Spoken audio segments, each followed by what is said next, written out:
So welcome guys to the invisible guru. आज हम जो टॉपिक करने वाले हैं वो है बिल्स ऑफ एक्सचेंज, जो आपके लिए कम्प्लीटली न्यू टॉपिक होगा। बहुत ही फ्रेश टॉपिक है जो आपने पहले शायद ना पढ़ा हो, और इसमें बहुत सारे नए टर्म्स हैं जो आपको इसके अंदर सीखने मिलेंगे। तो आज की हमारी स्टोरी को स्टार्ट करते हैं और एक एक करके चीज़ों को समझने की कोशिश करते हैं। दो कैरेक्टर्स को स्टोरी में याद रखिए, एक तरफ मिस्टर टॉम और दूसरी तरफ होंगे मिस्टर जेरी। इन एनिमेशंस को आपको याद रखना है। मिस्टर टॉम ने कुछ गुड्स बेचा। किसको बेचा? उन्होंने अपने फ्रेंड मिस्टर जेरी को बेचा है। ठीक है, अब रूल के हिसाब से मिस्टर टॉम जो है वो बन जाएंगे सप्लायर, और मिस्टर जेरी जो है उनको क्या कहा जाएगा? रिसीवर, तो कि उन्होंने गुड्स को रिसीव किया हुआ है। अब अगर जेरी बदले में पैसा दे देता है तो ऐसे ट्रांजेक्शन को हम क्या बोलते हैं? Cash transaction. लेकिन अगर जेरी किसी कारण से बोलता है कि मैं पैसे अभी नहीं दे सकता, कुछ टाइम के बाद दूंगा, तो ऐसे ट्रांजेक्शन को हम क्या बोलेंगे? Credit transaction. ये दोनों ट्रांजेक्शन आपको याद रखना है। अब क्रेडिट ट्रांजेक्शन के लिए टॉम एग्री कर जाता है और एक बिल बना के दे देता है किसको? जेरी को। जेरी उससे साइन करता है और उसको एक्सेप्ट कर लेता है।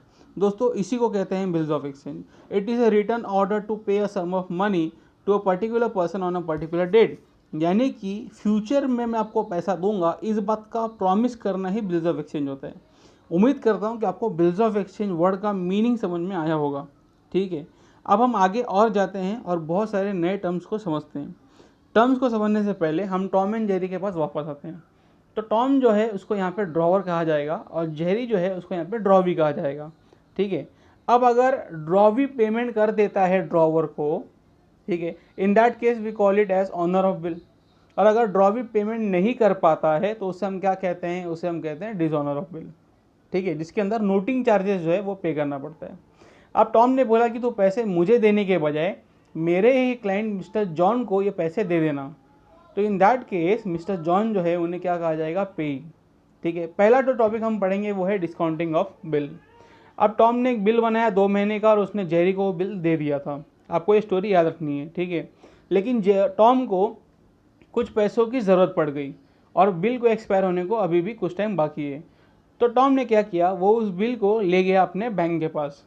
ठीक है, और बैंक के पास जाके वो बैंक में मिला बैंक के मैनेजर से, और उसने बैंक के मैनेजर को जेरी का वो 2 महीने का बिल दे दिया और बदले में पैसे ले लिए।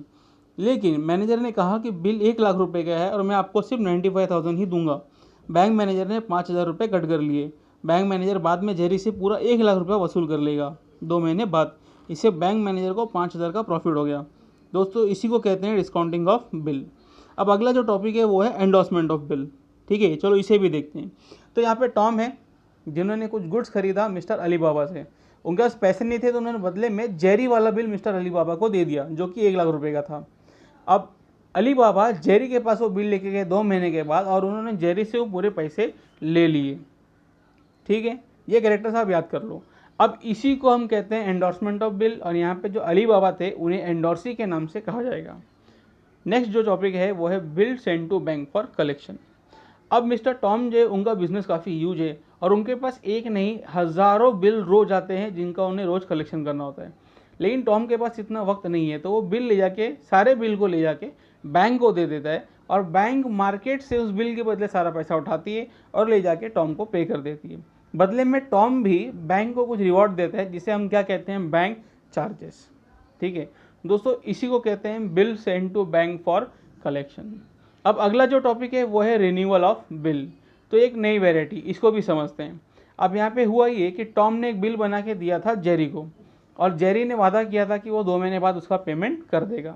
लेकिन जेरी को अब ऐसा लग रहा है कि शायद 2 महीने के बाद ड्यू डेट पे वो पेमेंट ना कर पाए। तो जेरी ने एक रिक्वेस्ट किया टॉम को कि वो अपना पुराना बिल कैंसिल करके एक नया बिल उसको बनाकर दे दें। ठीक है, अब टॉम भी इस बात को एग्री कर जाता है, लेकिन टॉम ने कुछ अपने कंडीशन रखे कि भाई जो नया बिल होगा या तो वो इंटरेस्ट के साथ होगा या तो आपको इंटरेस्ट कैश के साथ अलग से पे करना पड़ेगा, या तो 1 लाख के बिल को आप 2 पार्ट में बांट सकते हैं, 50,000 कैश एंड 50,000 का नया बिल, जिसके लिए जेरी भी एग्री कर जाता है। दोस्तों, इसी कॉन्सेप्ट को कहते हैं रिन्यूअल ऑफ बिल, जहाँ पे पुराना बिल कैंसिल होकर नया बिल बनता है। अगला जो टॉपिक है वो है रिटायरमेंट ऑफ बिल। ठीक है, इसको भी देखते हैं। तो आपको याद रखना है कि ड्रॉवर है, ड्रॉवी है। जेरी ने कुछ पैसे देने थे ड्रॉवर को बिफोर द ड्यू डेट। अब अगर जेरी ड्यू डेट से पहले कुछ पैसा दे देता है तो बदले में ड्रॉवर को ड्रॉवी को कुछ डिस्काउंट देना पड़ेगा, और इसी को हम रिटायरमेंट ऑफ बिल बोलते हैं, यानी वक्त से पहले पेमेंट कर देना। अगला जो टॉपिक है वो है इंसॉल्वेंसी ऑफ ड्रॉवी। तो इंसॉल्वेंसी और ड्रॉवी समझने से पहले हमें समझना पड़ेगा कि इंसॉल्वेंसी शब्द का क्या मतलब है। तो आपको पता होगा इंसॉल्वेंसी का मतलब होता है बैंकरप्सी, यानी जहाँ पे इंसान कंगाल हो जाता है, और ऐसे पर्सन को हम क्या बोलते हैं, इंसॉल्वेंट पर्सन। अब अगर ड्रॉवी किसी कारण से कंगाल हो गया तो ड्रॉवर क्या करेगा, ड्रॉवर ड्रॉवी से पैसे वसूल करने की कोशिश करेगा। जितने पैसे उसने वसूल कर लिए वो ठीक है, और जो पैसे वसूल नहीं कर पाया उसको वो क्या डिक्लेयर कर देगा, बैड डेब्ट्स। दोस्तों सारे टॉपिक इसमें कवर्ड हो चुके हैं। आपका काम है कि इसे लर्न करें, रिवाइज करें, रिपीट करें। कोई भी डाउट्स मुझे कमेंट सेक्शन में आप पूछ सकते हैं।